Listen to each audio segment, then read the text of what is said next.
اعوذ باللہ من الشیطان الرجیم بسم اللہ الرحمن الرحیم یا بنی اسرائیل اذکروا نعمتی التی انعمت علیکم وانی فضلتکم علی العالمین واتقوا یوما لا تجزی نفس عن نفس شیئا ولا يقبل منها عدل ولا تنفعها شفاعة ولا هم ينصرون وَإِذِ ابْتَلَىٰ إِبْرَاهِيمَ رَبُّهُ بِكَلِمَاتٍ فَأَتَمَّهُنَّ قَالَ إِنِّي جَاعِلُكَ لِلنَّاسِ إِمَامًا قَالَ وَمِنْ ذُرِّيَّتِي قَالَ لَا يَنَالُ عَهْدِي الظَّالِمِينَ وَإِذْ جَعَلْنَا الْبَيْتَ مَثَابَةً لِلنَّاسِ وَأَمْنًا وَاتَّخِذُوا مِن مَّقَامِ إِبْرَاهِيمَ مُصَلًّى وعهدنا إلى إبراهيم وإسماعيل أن طهرا بيتي للطائفين والعاكفين والركع السجود صدق اللہ مولانا۔ اے بنی اسرائیل، اذکروا نعمتی التی، یاد کرو میرے ان احسانات کو، ان نعمتوں کو جو میں نے تم پر کی۔ انعمت علیکم، جو میں نے تمہارے اوپر انعامات کیے، نعمتیں کیے، تم پر احسان کیا۔ وَأَنِّي فَضَّلْتُكُمْ عَلَى الْعَالَمِينَ، اور تمہیں تمام جہان والوں پر فضیلت دی، یعنی بنی اسرائیل کو تمام جہان والوں پر اللہ نے فضیلت عطا فرمائی۔ ان کے اندر اللہ نے بے شمار انبیاء یعنی نبی بھیجے، تقریباً 12,000 انبیاء نبی اللہ نے بنی اسرائیل کے اندر بھیجے۔ فما واتقوا یوم لا تجزی نفس، ڈرو اس دن سے، لا تجزی نفس عن نفس شیئا، کہ کوئی نفس کسی کا بدلہ نہیں ہوگا، یعنی کوئی کسی کا بدلہ نہیں دے سکے گا اس دن۔ ولا يقبل منها عدل، اور نہ کسی سے کوئی چیز قبول کی جائے گی، بدلہ لیے قبول کیا جائے گا۔ اور ولا تنفعها شفاعہ، اور نہ کسی کی اس دن شفاعت قبول کی جائے گی، نہ نفع دے گی تمہیں کسی کی شفاعت۔ ولا هم ينصرون، اور نہ ہی تمہارا کوئی اس دن مددگار ہوگا۔ یعنی بنی اسرائیل کو پھر اللہ نے خطاب فرمایا ہے کہ بنی اسرائیل، میری ان نعمتوں کو یاد کرو جو میں نے تمہارے اوپر کی، تمہارے آباء و اجداد پر کی، اور تمہیں فضیلت دی، تمہیں مرتبہ دیا جہان میں۔ اور اسی طرح قیامت کے دن سے ڈرو کہ جس دن کوئی نفس کسی نفس کے کام نہیں آئے گا، کوئی آدمی کسی آدمی کے کام نہیں آئے گا۔ ولا يقبل منها عدل، نہ ہی کوئی بدلہ لے کے تمہیں چھوڑ دیا جائے گا، اور نہ ہی کوئی تمہاری وہاں شفاعت کرے گا، سفارش کرے گا، اور نہ ہی تمہیں کوئی مدد کے لیے، تمہاری مدد کے لیے آئے گا۔ صرف اور صرف دنیا کے اندر کیا کرو، تم اللہ کے احکامات کو مان لو اور انبیاء علیہ الصلوۃ والسلام کے طریقے پہ چلتے رہو، تو کیا ہے، تم کامیاب ہو جاؤ گے۔ اس کے بعد اللہ نے حضرت ابراہیم علیہ السلام کا عطا فرمایا وَإِذِ ابْتَلَىٰ إِبْرَاهِيمَ۔ اب حضرت ابراہیم علیہ السلام تھے، ان کے بیٹے جو تھے پھر اسحاق علیہ السلام، اسماعیل علیہ السلام، اسحاق علیہ السلام کی اولاد میں سے حضرت یعقوب علیہ السلام، بنی اسرائیل جو ہے وہ سارے پھر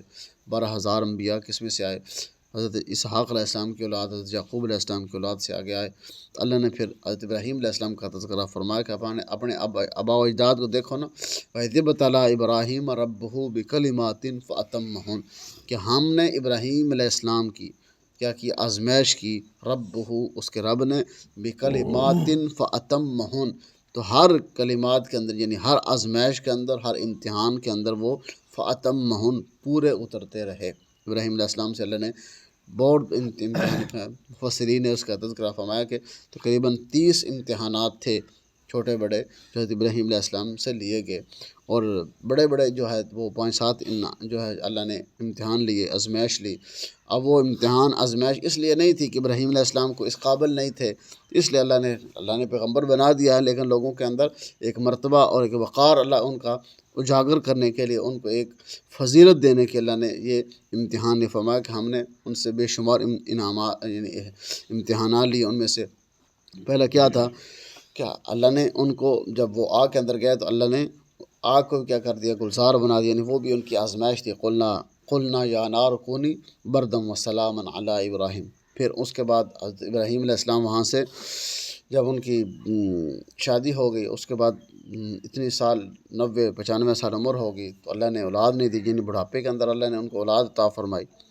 اور پھر حکم آ گیا کہ ان کو وادٍ غیر ذی زرع عند بیتک المحرم، کہ ایسی جگہ چھوڑ کے آؤ جہاں کوئی چیز سبزہ، کوئی چیز کھانے پینے کے لیے نہیں، چٹکل میدان کے اندر چھوڑ کے آؤ تو وہاں چھوڑ کے آئے۔ پھر جب وہ چلنے کے قابل ہو گئے، اٹھنے کے یعنی بولنے کے قابل ہو گئے، فلما بلغ معه السعي قال یا بني انی ارى في المنام انی اذبحك فانظر ماذا ترى۔ پھر حکم آ گیا کہ کیا کرو، حکم خواب کے اندر کہ جو پیاری چیز ہے اس کو کیا کر دو، اللہ کے راستے میں قربان کرو۔ پھر کیا پہلے دن اونٹ ذبح کیے 100، پھر دوسرے دن 100 کیے، پھر تیسرے دن 100 کیے، یعنی جب خواب آتا رہا لگاتار تو پھر حکم آ گیا سب سے پیاری کیا چیز ہے، وہ بیٹا ہے تو اس کو قربان کرو۔ تو بیٹے سے پھر کیا کہ میں نے دیکھا ہے خواب کہ میں تمہیں کیا کر رہا ہوں اللہ کے راستے میں تو ذبح کر، اذبحک فانظر ماذا تری۔ تو بیٹے نے کیا کیا، کیا کہا کہ آپ کر گزریے جو اللہ نے تمہیں حکم دیا ہے۔ تو اس وقت یعنی یہ امتحانات تھا۔ اس کے بعد اللہ فرمایا کہ یہ سارے امتحانات کے اندر ابراہیم علیہ السلام کیا ہے پورے اترتے رہے، تو پھر ہم نے ان کا انعام کیا دیا اس کے اوپر، قال انی جاعلک للناس اماما، تو ہم نے پوری انسانیت کا ان کو پیشوا اور رہنما بنا دیا۔ اب یہود و نصارہ بھی، عیسائی بھی، یہود بھی، اس طرح سارے کیا ہے وہ اپنے آپ کو کہتے ہیں ہم ملت ابراہیمی پہ ہیں۔ تو ملت ابراہیمی مطلب کیا تھا، اللہ نے ابراہیم علیہ السلام کا اس وقار وہ امتحانات لے کے اللہ نے ان کو پوری ذریت کے لیے، پوری انسانیت کے لیے کیا کر دیا، پیشوا اور امام بنا دیا۔ تو جب بنایا تو اللہ تو ابراہیم علیہ السلام کہنے لگے قال ومن ذریتی، یا اللہ مجھے تو آپ نے پیشوا اور امام بنا دیا، تو میری اولاد، میری ذریت کا کیا بنے گا، قال ومن ذریتی، اور میری اولاد، تو اللہ فرمایا قال لا ینال عہد الظالمین، اللہ فرمایا کہ یہ میرا وعدہ جو ہے وہ ظالم لوگوں سے نہیں ہے، یعنی جو تمہاری اولاد میں سے، تمہاری نسل میں سے ظالم ہوں گے ان کے لیے وعدہ نہیں ہے، بلکہ جو نیکوکار ہوں گے ان کے لیے ہے کہ ان کو میں کیا نبی اور پیغمبر بھی بناؤں گا، ان کو صلحاء اور کیا ہے بڑے بڑے اللہ نے اولیاء یعنی ان کی نسل میں سے پیدا فرمائے۔ تو یہاں مفسر محدثین نے ایک مسئلہ اٹھایا ہے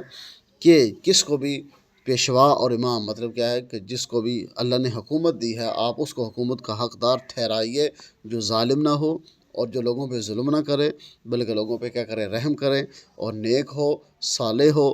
حکم کا پابند ہو، اللہ کے احکامات کو پورا کرنے والا ہو، ایسے لوگوں کو تلاش کر کے حکومت کے لیے اہل قرار دیا جائے، ایسے لوگوں کو ووٹ دیا جائے، ان کو چنا جائے جو اس چیز کے حقدار ہوں، جو اسلام پہ چلنے والے ہوں، جن کا چہرہ سنت کے مطابق ہو، جن کا لباس سنت کے مطابق ہو، جو سنت پہ چلنے والے ہو، یعنی ہر چیز کو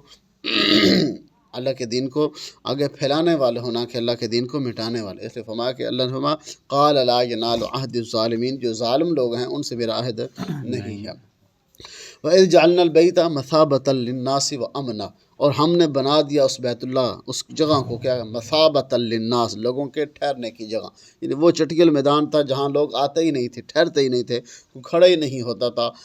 تو اب اللہ نے اس کو ایسی مقبولیت عطا فرمائی، اب وہاں کیا ہے لوگ جانے کے لیے ہیں، ترستے ہیں، کہ لوگ ہر بندہ چاہتا ہے کہ میں وہاں پہنچوں، وہاں جاؤں۔ فرمایا کہ ہم نے اس گھر کو، اس بیت اللہ کو کیا بنا دیا، مثابۃ للناس، لوگوں کے آنے کی جگہ، ٹھہرنے کی جگہ، وہ امنا، اور امن کی جگہ بنا دیا۔ واتخذوا من مقام ابراہیم مصلی، اور بنا دیا تم مقام ابراہیم کو بناؤ، یعنی ہے مصلی، نماز پڑھنے کی جگہ، یعنی مقام ابراہیم جب انسان یہ کیا کرتا ہے، طواف کرتا ہے، طواف کے بعد 2 رکعت مقام ابراہیم پہ پڑھنے ہوتے ہیں۔ حضرت ابن عباس رضی اللہ تعالیٰ سے کسی نے پوچھا کہ مقام ابراہیم کی حدود کیا ہے، فرمایا کہ پورا حرم ہی مقام ابراہیم ہے، کہ سرحد کس نے بنایا ہے، تو حضرت ابراہیم علیہ السلام نے ہی بنایا ہے۔ تو اس لیے فرمایا کہ وہاں ایک وہ خاص جگہ جہاں ابراہیم علیہ السلام کے پاؤں لگے ہوئے ہیں، وہ جگہ